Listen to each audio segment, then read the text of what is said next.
"We're terminating you effective immediately. Security will escort you out," he said without even looking up from his MacBook Pro. Still logged into his first Zoom call of the day. The CEO's son, day one in the big chair. Me, Chuck Patterson, 55 years old, watching this kid who I'd taught how to read financial statements try to end my career with a script. No handshake, no explanation, just a trembling HR rep standing behind him like she was watching someone defuse a bomb with a butter knife. The ink on his promotion paperwork was still wet, and he was already playing executioner.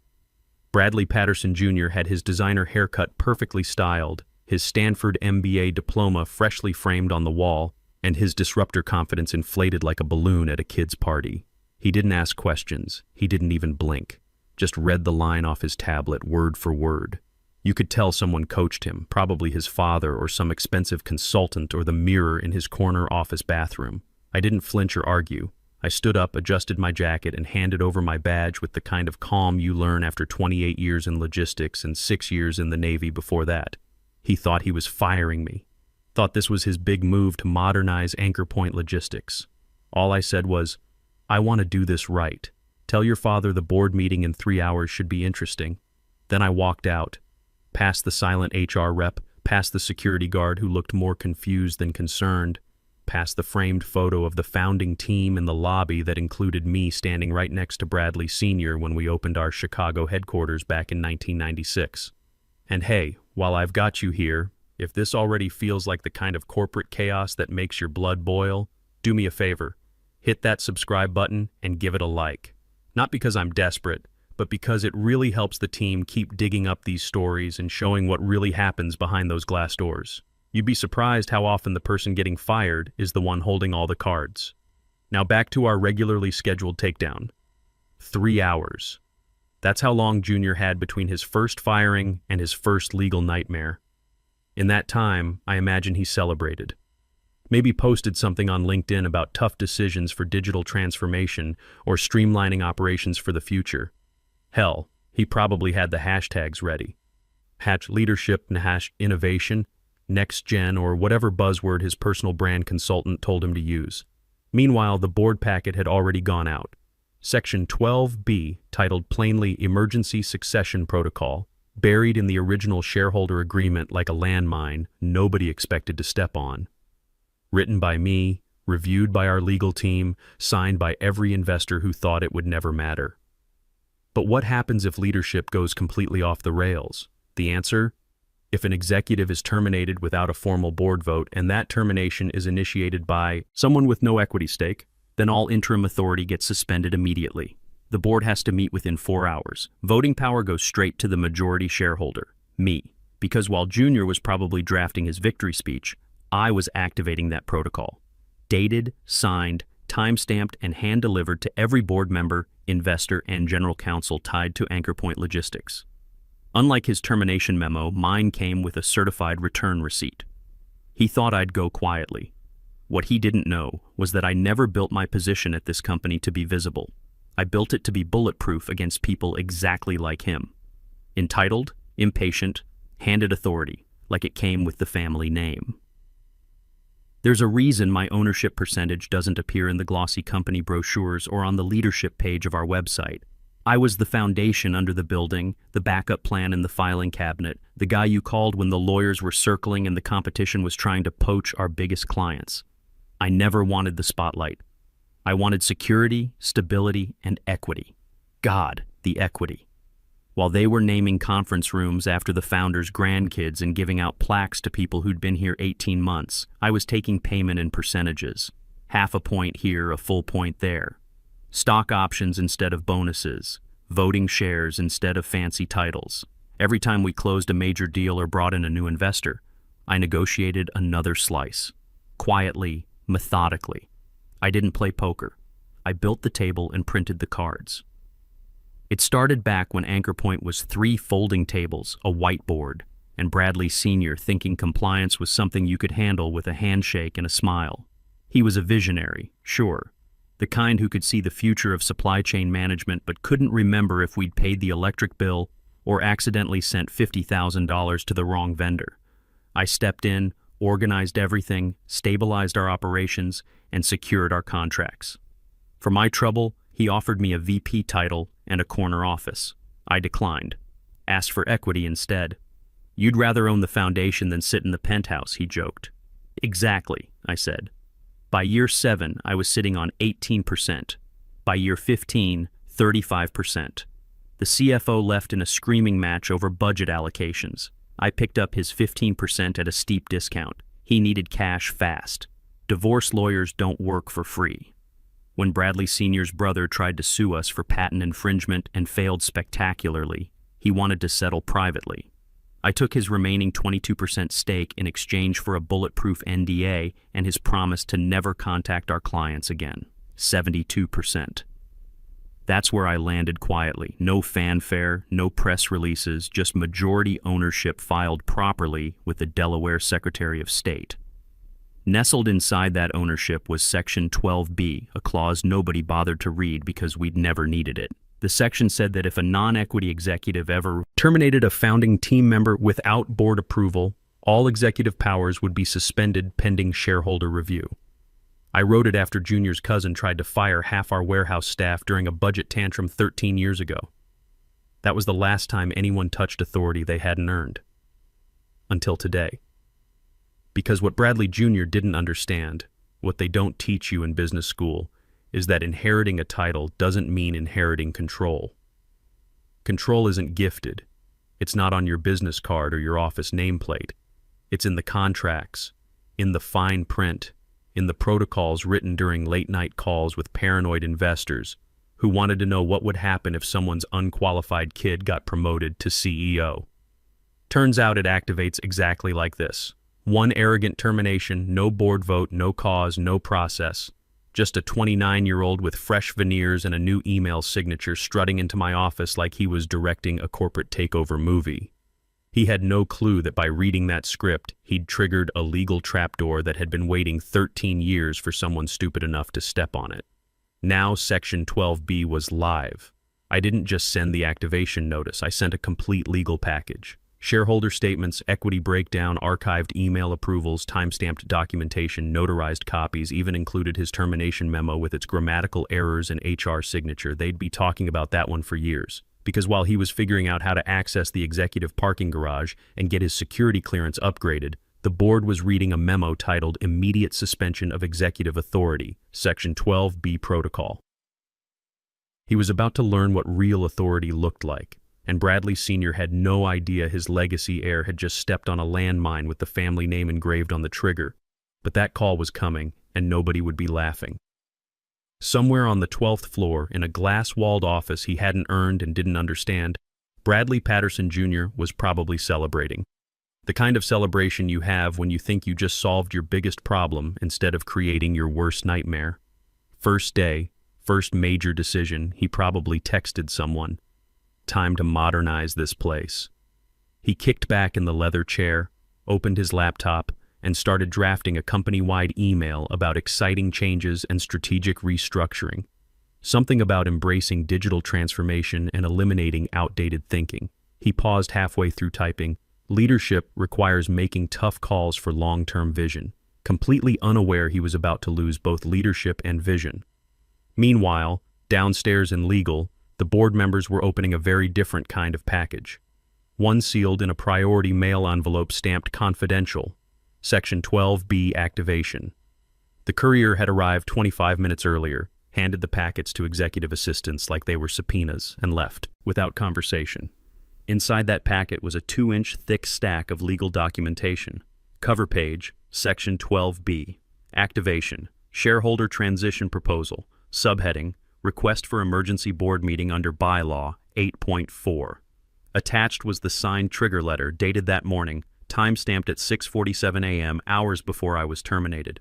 Following it, complete equity breakdown showing every share I'd acquired over 28 years, every transaction, every board-approved agreement, a full portfolio ledger with notarizations and verified state filings. The reaction wasn't instant. It was worse. It was slow. That creeping realization when you understand you're not just in trouble, you're in litigation territory, and you didn't even see it coming. By the time Bradley Sr.'s general counsel skimmed the clause and hit the key phrase, suspension of executive authority upon unilateral termination by non-equity appointee, he actually said out loud, "Oh no." Then again, quieter, "Oh no." The packet also included a meeting mandate. The board was legally required to convene within 4 hours. That timer had already started ticking. I made sure of that. I didn't need to be in the building. The law was there, the contracts were there, the documentation was airtight. By the time Junior's celebratory Instagram story hit champagne on deck, first move made with a boomerang of clinking glasses, his name was already flagged by corporate filing systems as the sole initiator of a termination he had no authority to make. Meanwhile, across the city and in 2 time zones, the board members were canceling lunch meetings, skipping golf tournaments, and calling their assistants to clear afternoon schedules. They weren't happy. They were trapped. Because once Section 12B activates, it's not about office politics anymore. It's about fiduciary duty, voting rights, SEC compliance, personal liability. Their names were on filings they hadn't reviewed in years. This wasn't some family spat. This was a legally binding reversion of corporate control. And there in black and white was the number they hadn't thought about in years: 72% majority shareholder voting control. Emergency recall of all executive appointments made in the previous 48 hours. Immediate suspension of non-board sanctioned authority. My authority reinstated the moment his was voided. The best part? The clause wasn't just enforceable. It was irreversible once filed. That detail had been added during an investor scare 8 years ago. They wanted assurance that if someone went rogue, they couldn't undo the emergency meeting with a panicked apology and a retracted memo. There was no take-back button. So while he strutted through headquarters with his corporate transformation checklist, trying to figure out how to access the financial dashboards, boardroom chairs were already being arranged. Bradley Sr. hadn't arrived yet, but his phone had buzzed 6 times in the last hour. The first 5 calls he ignored. Golf was sacred time at the Meadowbrook Country Club. But the 6th ring was persistent, sharp, from his general counsel's direct line. He answered with his usual grunt, cigar still clenched between his teeth. "This better be urgent, Morrison." What followed wasn't urgent, it was catastrophic. "I need you at headquarters immediately," the voice said, strained and professional. "Your son signed something this morning. We have a situation." "What kind of situation?" Bradley Sr. asked, already walking toward the clubhouse. "The kind that requires emergency legal counsel and a board meeting in 2 hours." Click. He didn't finish his round. Didn't say goodbye to his playing partners, just threw his clubs in the cart and made it back to downtown Chicago in record time, still wearing his golf cleats and polo shirt. When he arrived, legal was waiting in the lobby. So was our CFO, 2 board members, and a conference room where nobody was making small talk anymore.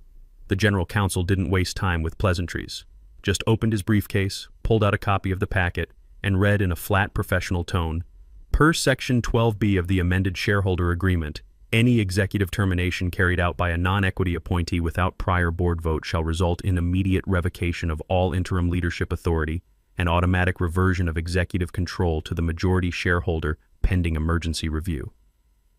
Bradley Sr. went completely still. He stared like the words were in a foreign language. Then his face went pale, and he asked the question everyone was dreading. Who authorized the termination of Chuck Patterson? Nobody answered. The room felt like a morgue. He asked again, louder this time, more desperate. Who the hell signed off on firing Chuck Patterson? The CFO cleared his throat, eyes darting to the HR director who looked like she might throw up on her tablet. Finally, the general counsel responded, flat and unforgiving. Your son. Alone. Without board consultation or shareholder approval. The silence in that room was surgical. Bradley Sr. blinked once, slowly, then again, the color draining from his face like someone had unplugged a vital machine. He doesn't have sign-off authority for terminations, he said, as if saying it could somehow rewind the clock. No, the attorney confirmed, adjusting his glasses. He doesn't. He was appointed CEO by board resolution, but he holds 0 equity. His authority is entirely derivative, which means under Section 12B, his unilateral termination of a founding team member is invalid and triggers immediate succession protocol. Bradley Sr. ran both hands through his silver hair, pacing now, muttering under his breath. Then louder, This is a misunderstanding. I'll talk to him. We'll retract the termination. The lawyer didn't let him finish. There is no retracting this. The protocol is active. Paperwork was filed before the termination was executed, time-stamped, notarized, and distributed to all stakeholders. You have exactly 2 hours before the emergency meeting begins. But he's my son, Bradley Sr. tried, voice breaking slightly. He's not a shareholding member of this board, the attorney cut him off. And right now, he's sitting in the executive suite planning a company restructure he has no legal authority to implement. Bradley Sr. sat down hard, like the chair had been pulled out from under him. His hands were shaking. No longer the confident founder of a $450 million logistics empire, just an aging businessman who realized he'd handed live ammunition to someone who thought the safety was decorative. "What happens now?" he asked, voice barely audible. The general counsel closed his briefcase. "You sit in that conference room. You listen. You do not interrupt. And when Chuck Patterson walks in, because he will walk in, you remember that he controls 72% of this company and has every legal right to restructure leadership as he sees fit." "God help us all," Bradley Sr. said, mostly to himself. As he stood slowly, painfully, you could see the reality hit him like a physical blow. He never gave me power. I'd taken it, one carefully negotiated contract at a time, over 28 years of building something he thought belonged to his family name. At exactly 2:58 p.m., I walked back into Anchor Point Logistics. Same building, same marble lobby with the company timeline etched into the wall, but everything had changed. The security guard who'd escorted me out 3 hours earlier now nodded respectfully and held the elevator door. The receptionist who'd avoided eye contact during my termination walk now smiled genuinely and said, "Conference room A, Mr. Patterson. They're all waiting for you." I took the elevator to the 12th floor, walked past Junior's corner office where he was frantically making phone calls, probably to his Stanford classmates asking how to pivot out of a hostile takeover, and opened the conference room door at exactly 3:00 p.m. Every board member was there. 8 faces, some pale, some resigned, all understanding they were about to witness a corporate execution. Bradley Sr. sat at the far end, looking like he'd aged a decade in the last hour. His golf shirt was wrinkled, his usually perfect hair disheveled. The man who'd built a logistics empire from nothing now looked like someone who'd just realized he'd accidentally handed the keys to a stranger. I didn't sit down immediately. I opened my briefcase with the same calm precision I'd learned in the Navy, placed a single document on the polished conference table, and spoke clearly to the room. As majority shareholder of Anchor Point Logistics, I formally request a binding vote to rescind all executive appointments made in the previous 48 hours, pending comprehensive shareholder review. The words hit the room like a gavel. No one moved at first, just silence, the kind you get when everyone knows they're watching history unfold. The board chair, Harold Weinstein, cleared his throat and adjusted his glasses. Motion received and logged. Emergency session is now in order under Section 12B protocols. I finally sat down, not in a guest chair, not in some corner spot, but in my chair, the one at the head of the table that I'd earned through 28 years of keeping this company profitable while others played with org charts and mission statements. The nameplate in front of me read Charles Patterson, majority shareholder. Someone had prepared that fast. Bradley Jr. burst through the door exactly 5 minutes later, face flushed red, still holding his iPhone like it was a lifeline. What's going on? Why wasn't I informed about this meeting? I'm the CEO. I looked at him directly for the first time all day. Really looked at him. This kid who I'd taught how to read P&L statements, who'd sat in my office asking questions about freight coordination, who'd called me Uncle Chuck until he got his MBA. "Because you don't have the authority to call emergency board meetings," I said calmly. "You never did." That's when it hit him, really hit him. The termination he'd been so proud of, the power move he thought would define his leadership legacy, had triggered the one thing that could remove him completely. He'd fired the majority shareholder of his own company. The color drained from his face like someone had pulled a plug. But I'm the CEO. "The board appointed me," he stammered, looking around the room for support that wasn't coming. Harold Weinstein spoke up, his voice gentle but firm.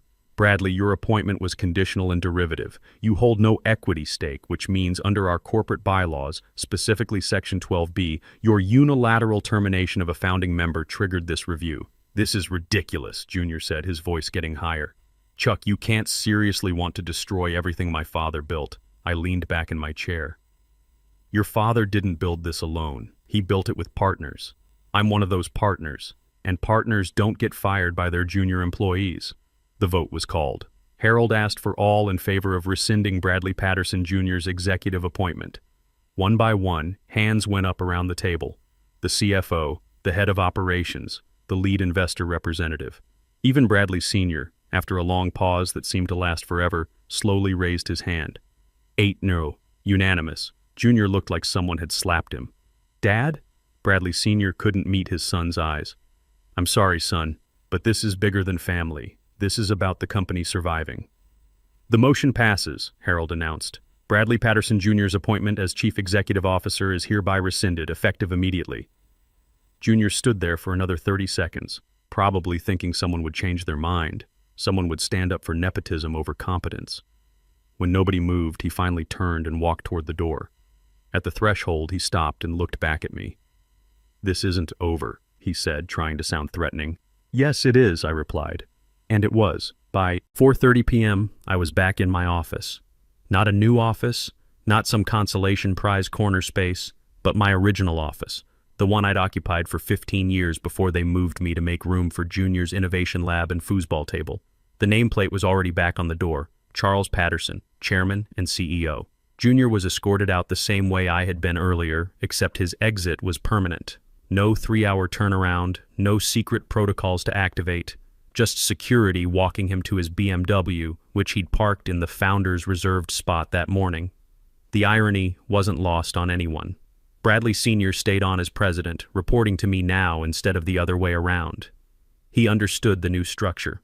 I'd saved his company from his son's inexperience, and we both knew it. During our private conversation afterward, he actually thanked me. I let family cloud my business judgment, he admitted. Junior wasn't ready. Maybe he never would have been. The next morning, there was no dramatic announcement, no company-wide email about regime change, no speeches about new leadership. Just business as usual, except now the person running Anchor Point Logistics was the person who'd actually been running it all along. I'd just made it official. Our drivers kept their routes. Our warehouse staff kept their jobs. Our clients kept getting their shipments on time. The only thing that changed was that decisions were being made by someone with 28 years of logistics experience instead of someone with 28 days of MBA theory. Sometimes power isn't loud or flashy. It's patient, strategic, and impossible to fire. Sometimes the person you underestimate is the person who built the very ground you're standing on. And sometimes, when entitled leadership finally meets earned authority, justice is served quietly, legally, and permanently.